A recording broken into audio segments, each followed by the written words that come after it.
Che impressione le ha fatto ritornare in questi luoghi qui alla casa natale di Luigi Pirandello? Tornare è sempre una commozione e devo dire un dono. I luoghi, ecco, non sono più uguali perché effettivamente sono molto molto migliorati e curati. Ringrazio con tutto il cuore da parte di tutta la famiglia Pirandello. È un momento importante per testimonianza ed è un momento importante anche per noi per far vedere in maniera particolare l'evoluzione che nel corso del tempo la struttura, sia la Biblioteca Regionale Pirandello che il Museo Regionale della Casa di Pirandello hanno promosso nel territorio per promuovere l'immagine, ma ancora di più per promuovere e divulgare l'opera di Pirandello.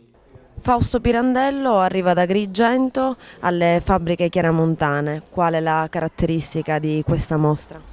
Innanzitutto appunto è la prima volta che Fausto Pirandello è ad Agrigento, che è città natale, diciamo, della sua famiglia, e quindi questa è già una cosa importantissima. In più questa mostra diciamo, studia, analizza e mette a fuoco un periodo della sua produzione artistica molto importante, cioè sono gli anni della guerra, dal 39 più o meno al 45, che è il momento in cui lui ha raggiunto la sua piena maturità. Una mostra che è stata organizzata in 2 o 3 anni di durissimo lavoro, con l'impegno di 2 curatori scientifici d'eccellenza, il professore D'Amico e la professoressa Bonani.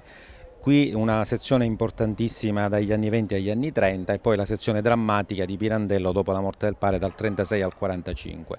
Un enorme sforzo fatto da istituzioni private e da prestatori, anche da prestatori pubblici, ma anche da prestatori privati. I privati che soccorrono la cultura.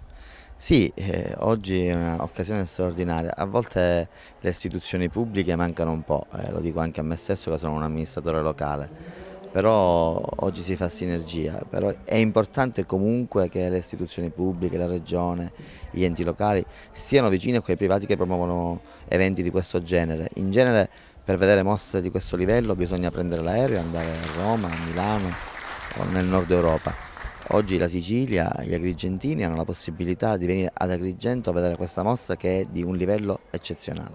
Questa oggi è la festa di Fausto Pirandello, è la festa delle fabbriche chiaramontane che hanno fatto una delle più belle mostre di questi ultimi anni. Riportare Fausto Pirandello ad Agrigento, le sue opere, di un periodo particolare, di un pezzo della sua storia artistica, dimostra diciamo, che questo polo culturale è un polo decisivo per questa città.